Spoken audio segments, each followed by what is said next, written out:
Nós estamos felizes por podermos estarmos aqui na casa de Deus, iniciarmos mais uma série de mensagens no livro de Deuteronômio, e agradecendo a Deus pela vida dos irmãos que estão presentes, né, os corajosos que saem de casa nesse frio, né, que bênção. E você que está em casa, né, está participando conosco, eu quero destacar muitos irmãos que têm participado. Hoje eu quero falar com o nosso irmão Joaquim, irmã Vera, que estão participando pela internet. Hoje, no momento de oração, nós vamos estar orando por vocês. Irmã Vera fará uma cirurgia no sábado, né, retirada da vesícula, vamos estar orando. João Soares também, vamos estar orando pelo nosso irmão João Soares. Vamos orar também pelo nosso irmão Vanderlei Sturari e a irmã Dilma também, que carece das nossas orações. Estamos sempre lembrando dos irmãos. É um prazer, é uma alegria saber que os irmãos estão participando conosco. Quero convidar você a abrir a sua Bíblia no livro de Deuteronômio, capítulo 1. Hoje nós vamos iniciar uma série de mensagens no livro de Deuteronômio e lembrar um pouco e ver o que Deus tem falado ao povo de Israel, o que Deus falou ao povo de Israel, e a irmã Eufrida também. Deus abençoe a irmã Eufrida com a graça e a paz do nosso Senhor Jesus. Deus abençoe a sua vida. Então, nós vamos iniciar, ver o que Deus falou ao povo de Israel, o que Deus fez através e com o povo de Israel, e o que Deus quer falar conosco hoje. Depois de tanto tempo, o que Deus ainda tem para falar, quais são os princípios que Deus ensinou para o povo de Israel, que Ele quer que nós possamos aplicar à nossa vida também. Então, vamos ler o texto de Deuteronômio, capítulo 1. Vamos ler do verso 1 ao verso 8. Nós vamos fazer essa leitura. Diz assim a palavra do Senhor: são estas as palavras que Moisés falou a todo Israel, a leste do Jordão, no deserto, na Arabá, diante de Suf, entre Parã, Tofel, Labã, Azerote e Dizaabe. É uma jornada de 11 dias, desde Horebe até Cades-Barneia, pelo caminho dos montes de Seir. Aconteceu que no 40º ano do primeiro dia do 11º mês, Moisés falou aos filhos de Israel segundo tudo que o Senhor lhe havia ordenado a respeito deles. Depois que derrotou Seom, rei dos amorreus, que habitava em Esbom, e Og, rei de Bazã, que habitava em Astarote, em Edrei. A leste do Jordão, na terra de Moabe, Moisés encarregou-se de explicar esta lei, dizendo: o Senhor nosso Deus nos falou em Horebe, dizendo: vocês já ficaram bastante tempo neste monte. Voltem e sigam viagem. Vão à região montanhosa dos amorreus e todos os seus vizinhos na Arabá, a região montanhosa de Cefelá, ao Neguebe, a costa marítima da terra dos cananeus, e ao Líbano, até o grande rio Eufrates. Eis aqui a terra que eu pus diante de vocês. Entrem e tomem posse da terra que o Senhor, com juramento, deu aos seus pais, a Abrão, Isaque e Jacó, a eles e à sua descendência depois deles. Obrigado, Senhor, pela tua palavra. Fala ao nosso coração aquilo que o Senhor tem preparado para cada um de nós, e que possamos ser abençoados, ó Deus, e edificados através da sua palavra, no nome de Jesus. Amém.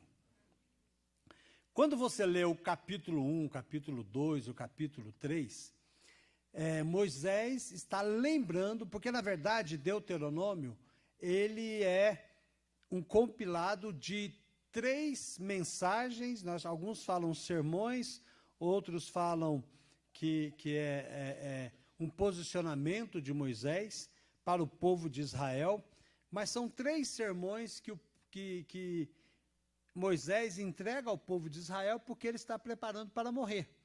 Então, quando você lê Deuteronômio, o nome Deuteronômio significa segunda lei. Mas, na verdade, muitos interpretam como que o nome não estaria tão certo assim.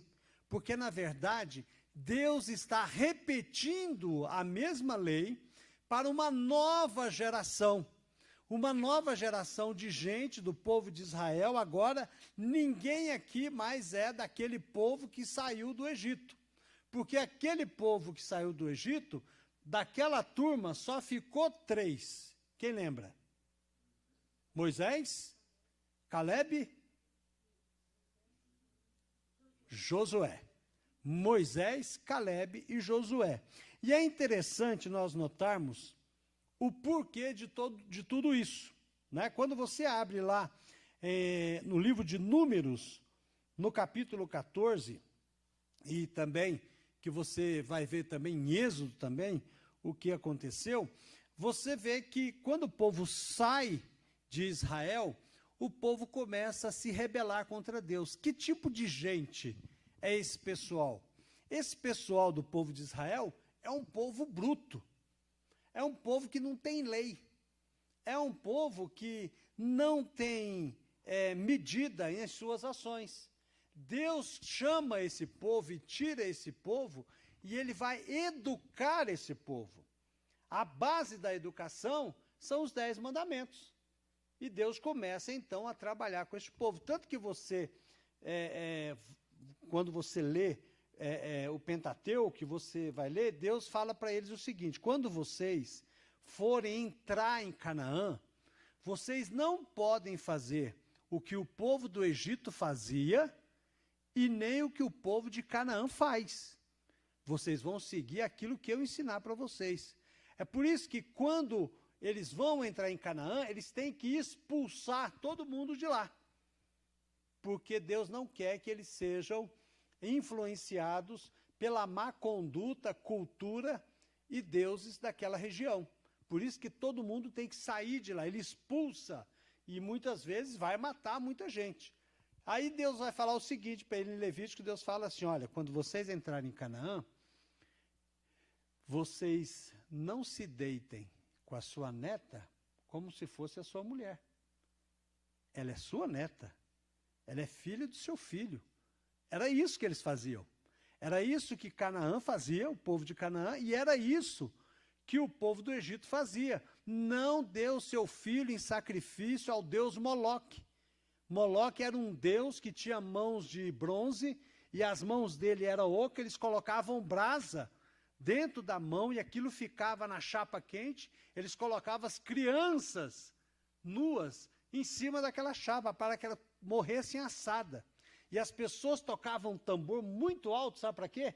Para que as outras pessoas não ouvissem o som do grito das crianças. Então, esse é o nível de gente que Deus está tratando. Então, quando você olhar a lei, às vezes você olha a lei, a pessoa que fizer isso, ela tem que morrer, a pessoa que fizer aquilo, ela tem que morrer. Você tem que comparar a lei de Deus com a lei dos povos daquela época, não com os povos de hoje, não com a lei de hoje. Tem muita gente que quer comparar, por exemplo, a escravidão dessa época com a escravidão que a gente conhece, que é a escravidão do Brasil, que foi a pior escravidão do mundo. A escravidão do Brasil é muito diferente que essa escravidão, porque essa escravidão aqui, o escravo recebia salário. Ele tinha direitos, não é como a escravidão que nós tínhamos aqui. Então, muita gente liberal que lê a Bíblia, eles ignoram o Antigo Testamento, mas faz uma leitura equivocada do texto bíblico. Você não pode comparar as leis que Deus colocou aqui de organização do povo com a lei de hoje. É claro que não. Você tem que comparar com a lei que tinha naquela época. Hoje mudou tudo. Na época de Jesus, muita coisa já havia mudado. Mas aqui, quando o povo sai, o povo se rebela contra Deus a todo momento. Eles estão rebelando, estão querendo voltar para o Egito. E aqui o texto vai dizer algo muito interessante, que o povo é chamado para ir espiar a Canaã, para que eles pudessem tomar posse. E quando eles vão lá, eles chegam e trazem um relatório, e quando eles trazem o relatório que eles trazem é que não dá para enfrentar, não dá para ganhar e conquistar aquela terra. Porque o pessoal lá são os filhos dos anaquins. O povo é tudo gigante. Como é que nós vamos conquistar um povo gigante?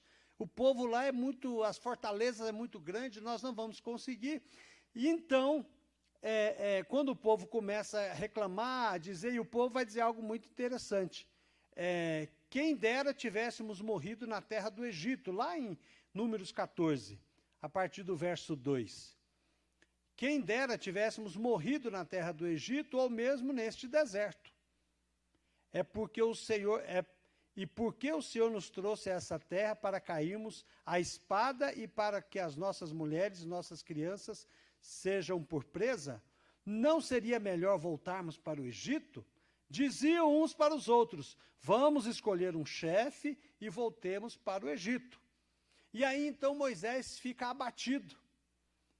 E Moisés e Arão ficam abatidos e eles começam a se entristecer. E no verso 6, Josué, filho de Num, e Calebe diz o seguinte, que eram daqueles que, eles faziam parte daqueles que foram espiar a terra, e falaram a toda a congregação dizendo, a terra pela qual passamos para espiar é terra muitíssimo boa. Se o Senhor se agradar de nós, olha só, se o Senhor se agradar de nós, então nos fará entrar e dará essa terra que é uma terra que manda leite e mel. Tão somente não sejam rebeldes contra o Senhor e não tenham medo do povo daquela terra, porque como pão nós podemos devorar. A proteção que eles tinham se foi. O Senhor está conosco e não tenha medo deles. Apesar disso, toda a congregação disse a Josué que Josué e Calebe deveriam ser apedrejados. Então você vê que Calebe e Josué são os únicos que falam, que é isso, gente? Deus nos livrou de tantas coisas, não vai nos dar, ele prometeu Canaã e não vai nos dar Canaã. Então o povo fala o quê? Vamos apedrejar esses dois. Porque o que eles queriam realmente era voltar para o Egito. E aí vem a resposta do Senhor. O Senhor disse a Moisés, até quando este povo me provará? E até quando não crerá em mim, apesar de todos os sinais que fiz no meio dele? Aí Deus, sabe o que Deus fala? Eu vou matar todo mundo. E vou fazer de você, Moisés, um povo melhor. E é interessante, se eu fosse Moisés, eu falaria assim, é isso aí mesmo, Senhor. Vamos que vamos. E Moisés faz o quê? Moisés intercede pelo povo. E Moisés fala o seguinte, Senhor, o senhor não pode fazer isso? O que os outros... Aí é interessante, parece que Moisés está defendendo o caráter de Deus, o nome de Deus, né? Ele fala assim, se o senhor fizer isso, os outros povos vão dizer, ó, o que Deus deles fez. Ele não conseguiu conquistar a terra, então resolveu matar todo mundo. Quer dizer, o senhor vai ficar mal falado, né? O senhor quer ficar mal falado? Não pode, senhor. É interessante esse argumento. E então, lá no verso 20, o Senhor respondeu. Aí ele vai pedir no verso 19, perdoa, pois, a iniquidade deste povo, segundo a grandeza da tua misericórdia, como também tens perdoado a este povo desde a terra do Egito até aqui. Então, Deus vai dizer o seguinte, conforme você pediu, eu perdoei. Mas olha só que interessante. Porém, tão certo como eu vivo, e como toda a terra se encherá da glória do Senhor, nenhum dos homens que viram a minha glória e os prodígios que fiz no Egito e no deserto, e mesmo assim me puseram à prova, já 10 vezes não obedeceram a minha voz, nenhum deles verá a terra com que juramento prometi aos seus pais. Sim, nenhum daqueles que me desprezaram haverá. E por isso que eles ficaram 40 anos no deserto. Primeira lição que nós aprendemos aqui. Murmurar contra Deus nos leva para o deserto. Reclamar de Deus nos leva para o deserto. Sabe o que nós temos que fazer quando nós temos uma demanda? Quando Moisés tinha uma demanda, quando ele tinha preocupações, quando ele tinha o que reclamar, ele ia para a presença de Deus. se colocava na presença de Deus e falava, Senhor, eu não aguento mais isso, eu não vou fazer mais isso, eu não quero fazer mais isso, ele reclama direto com o Senhor.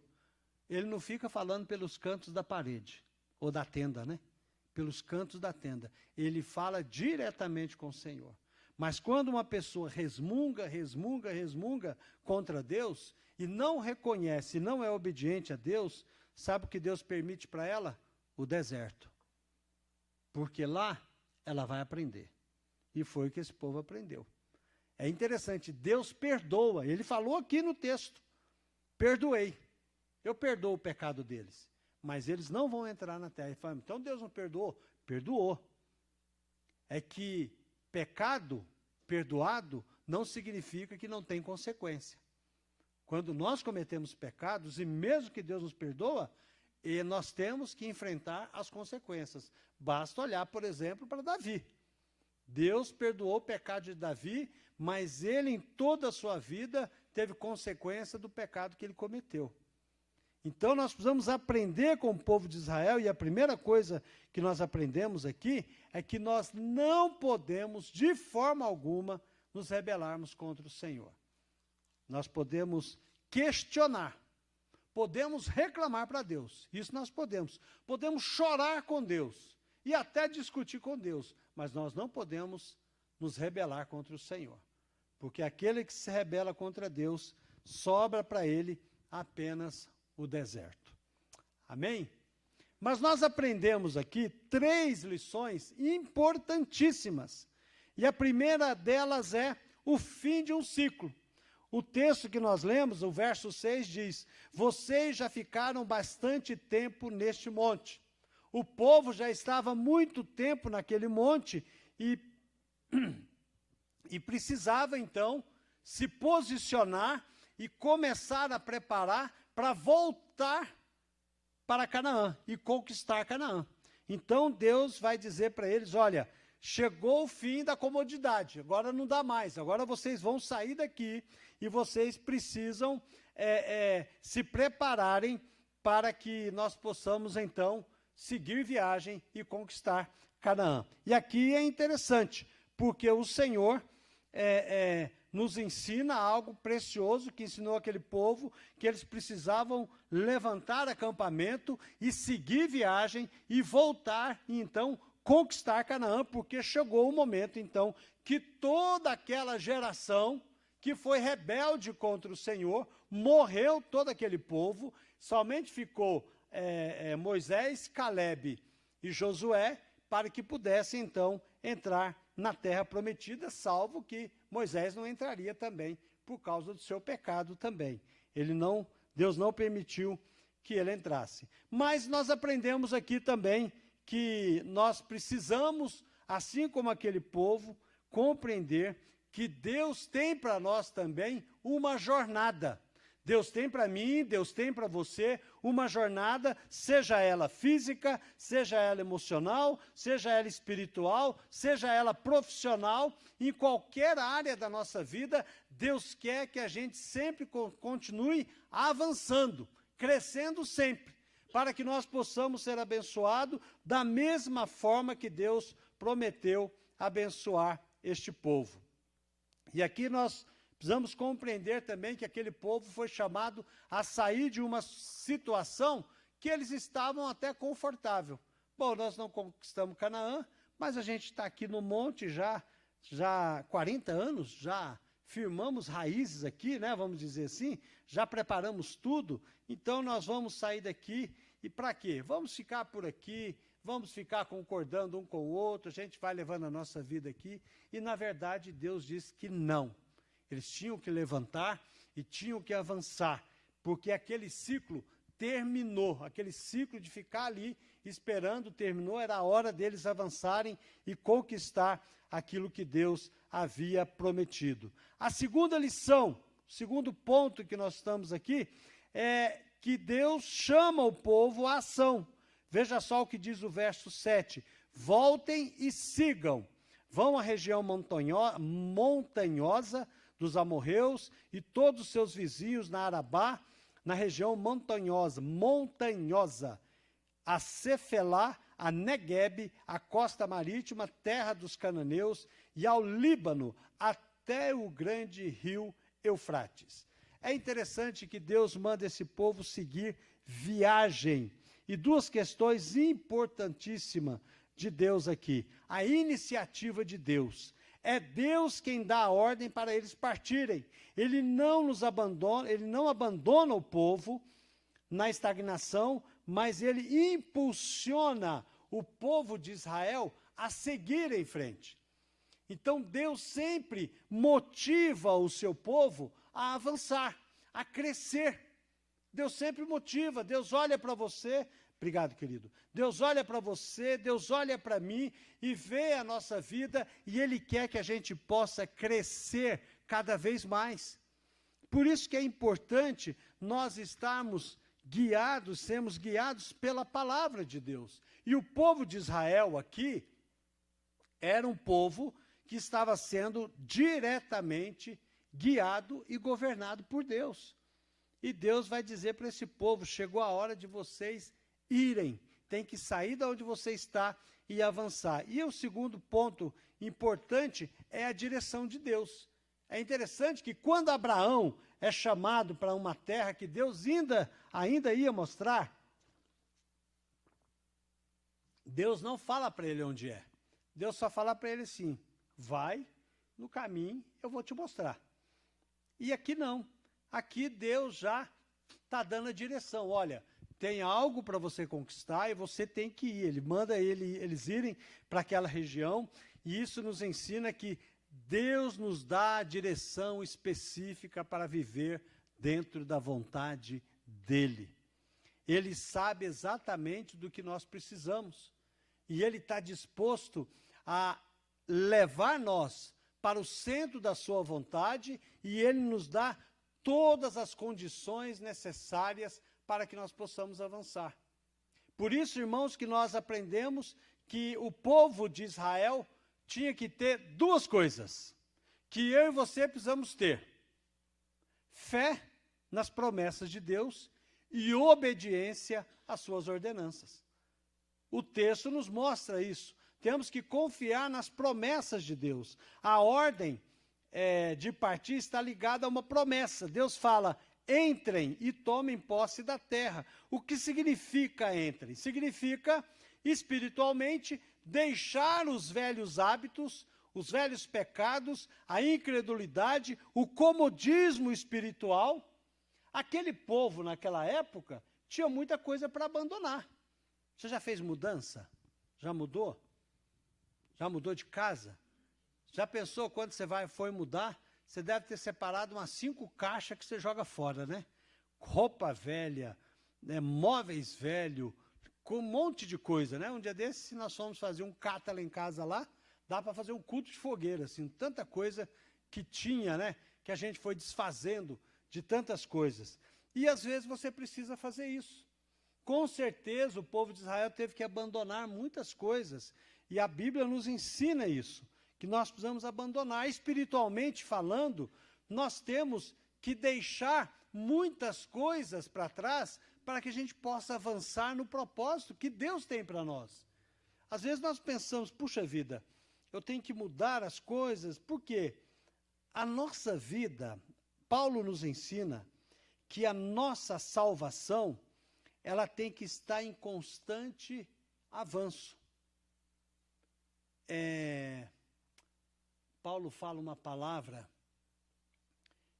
desenvolver a nossa salvação. A parte da nossa salvação que nós precisamos desenvolver chama-se santificação. E para que nós possamos santificar cada vez mais a nossa vida, e para que nós possamos caminhar para cada vez mais que o Senhor esteja no centro da nossa vida e que Ele seja o centro da nossa vontade, nós precisamos abandonar muitas coisas. E todo dia nós temos coisas a abandonar. Todo dia nós temos manias, pecados, comodismo espiritual, todos nós temos. Crente não tem férias, irmãos. Crente não entra em situação de aposentadoria cristã. Não existe isso. Enquanto tem vida, você está crescendo, enquanto tem vida, você está aprendendo, enquanto você está vivo, você tem que santificar, não importa a sua condição física, não importa o local que você está, não importa, você precisa crescer todos os dias espiritualmente, e isso é avançar dentro da vontade do Senhor. O povo de Israel era um momento de duas coisas que eles precisavam fazer: se mover fisicamente para um outro local, e o outro mandamento que Deus tinha para aquele povo é que eles fossem mais fiéis a Deus do que os seus pais, que morreram no deserto. Deus está chamando o povo de Israel a ser mais fiel a Ele do que os seus pais. E Deus está nos chamando a ser mais fiéis do que os nossos pais, ou do que nós mesmos. Buscar cada vez mais a vontade do Senhor. Pessoalmente, é enfrentar desafios. Deus quer que eu e você possamos enfrentar desafios, assumir novas responsabilidades, buscar novos aprendizados. Às vezes nós achamos que nós não precisamos mais aprender mais nada da palavra de Deus. E isso não é verdade. Todos nós precisamos crescer, precisamos aprender da palavra e precisamos aplicar essa palavra à nossa vida todos os dias, não importa a condição que nós estamos. Se eu sou novo, se eu sou coroa, se eu sou idoso, não importa. Todos nós precisamos crescer na nossa vida com Deus. E precisamos crescer também na nossa fé. Confiar em Deus para aquilo que para nós é impossível. Dar passos de fé, mesmo quando o medo está diante de nós. Porque quando nós andamos cada vez mais com Deus, o medo desaparece. No amor de Deus, como diz João, não há medo. Porque o amor de Deus desaparece todo medo. Seguir adiante requer da nossa parte abandonar algumas coisas que nos impedem a seguir a vontade de Deus. Por isso que Paulo, em Filipenses, capítulo 3, o verso 13 e 14, ele vai dizer algo muito importante. Esquecendo-me das coisas que ficam para trás e avançando para que estão diante de mim, prossigo para o alvo, para o prêmio da soberana vocação de Deus em Cristo Jesus. Nós precisamos aprender a seguir a direção que Deus nos dá em todas as áreas da nossa vida. E, finalmente, a terceira lição que nós aprendemos, a certeza da conquista. O verso 8 diz: eis aqui a terra que eu pus diante de vocês, entrem e tomem posse da terra que o Senhor, com juramento, deu aos seus pais, Abraão, Isaque e Jacó, e a eles e à sua descendência depois deles. A soberania de Deus, irmãos, é algo que está em voga aqui nesse texto, porque a terra já está posta diante dele. A vitória é a garantia da fidelidade de Deus, mas é algo importante que nós precisamos aprender aqui. Nós precisamos aprender que a promessa de Deus e a fidelidade de Deus, para que se cumpra a nossa vida, parte da nossa responsabilidade humana também. Nós também precisamos fazer a nossa parte nesse processo. É isso? A gente fica sentado, né? Esperando que Deus possa remar o barco. Deus jamais vai fazer aquilo que eu posso fazer. Deus jamais vai fazer aquilo que você tem que fazer. Buscar a Deus não é Deus que faz por mim. Executar a vontade do Senhor não é Deus que faz por mim, é eu que tenho que fazer. Eu tenho que fazer a minha parte nesse processo. A promessa de Deus exige a nossa participação. Precisamos dar o nosso passo de fé e agir de acordo com a direção divina. Nós temos aqui nesse texto uma herança prometida que Deus agora está cumprindo a sua palavra que ele deu a Abraão, Isaque e Jacó. Ele também cumprirá as promessas que ele tem feito para a sua igreja. E aqui algo interessante é que o Senhor sempre nos dará aquilo para que nós possamos cumprir a sua vontade. Ele sempre dará condições para que nós possamos completar a obra que Ele tem desafiado cada um de nós. E aqui, quais são os desafios de Deus que tem colocado para nós hoje? Qual o desafio que Deus tem colocado para a sua vida hoje? Talvez você precisa pensar que o povo de Israel é chamado para ser fiel a Deus. Deus vai chamar, no todo o livro de Deuteronômio, vai chamar o povo para que o povo seja mais fiel a Deus que os seus pais. E Deus está nos desafiando hoje, para que nós possamos, cada dia mais, ser mais fiéis a Deus. E isso requer de nós, irmãos, que nós possamos superar alguma dificuldade. Nós precisamos desenvolver, talvez, Deus tem colocado coisas na nossa vida para nós fazermos, trabalharmos na igreja. O que você pode fazer? O que você gostaria de fazer? Nos envolver nos ministérios da igreja. Não basta vir na igreja, irmãos, e ficarmos sentados. Não basta vir na igreja e só ouvir o culto. Tem que ter vida com Deus. E Deus estabeleceu a igreja dele para que o povo seja abençoado. Porque é aqui que nós podemos desenvolver os nossos dons, é aqui que nós podemos desenvolver aquilo que Deus tem preparado para nós, é aqui que nós aprendemos a palavra de Deus, é aqui que nós aprendemos a viver de acordo com a vontade do Senhor, é aqui que nós podemos interceder uns pelos outros para que a nossa vida seja abençoada. O que Deus fez com o povo de Israel e as promessas que estão lá, os princípios, nós podemos trazer para a nossa vida como igreja de Jesus. E saber que Deus tem nos chamado a uma vida de fidelidade, é saber que o Senhor está dizendo para nós, olha, se você for fiel, eu vou te abençoar, se você pecar, eu sou capaz de perdoar, mas você vai carregar a consequência do seu pecado. Então nós precisamos cada vez mais santificar a nossa vida, sermos fiéis a Deus e sermos fidedignos àquele amor e aquela promessa que Deus tem para nós. Saber e entender que o que Deus está querendo de cada um de nós é que nós possamos confiar nele e avançar cada vez mais para dentro da vontade dele. A nossa jornada como igreja talvez não seja de movermos do lugar onde nós estamos, mas mover o nosso coração para estar cada vez mais no centro da vontade do Senhor.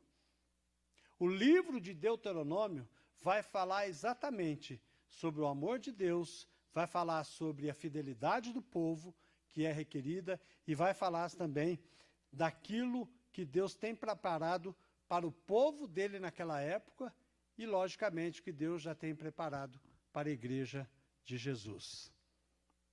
E eu termino com Filipenses capítulo 1, verso 6, quando Paulo diz: eu estou certo de que aquele que começou a boa obra em vocês há de completá-la até o dia de Cristo Jesus.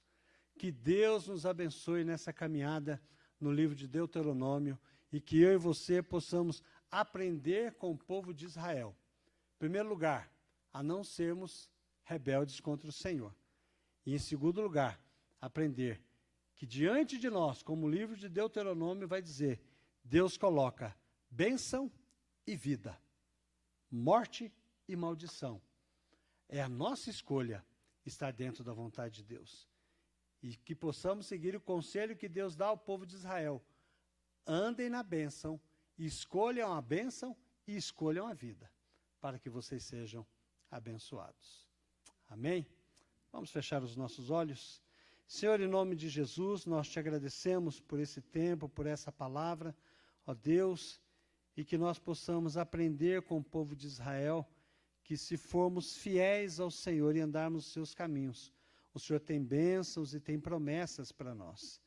E que nós possamos ter um coração quebrantado e humilde, ó Deus, prontos a ouvir a Tua voz e obedecer às Suas ordenanças. Fala conosco, Senhor, que seja um tempo de bênção, de refrigério, de promessa, de aprendizado, esse tempo em que nós estamos estudando esse livro tão abençoado e tão maravilhoso que o Senhor tem separado para nós. Muito obrigado, Pai. Continua a falar aos nossos corações, continue a falar às famílias da tua igreja, ó Deus, e que todo o seu povo aqui na PIB de São Caetano estejam prontos, imbuídos, ó Deus, a estudar este livro e aprender daquilo que o Senhor tem preparado para nós neste tempo. Te agradecemos, te louvamos, no precioso nome de Jesus. Amém, Senhor.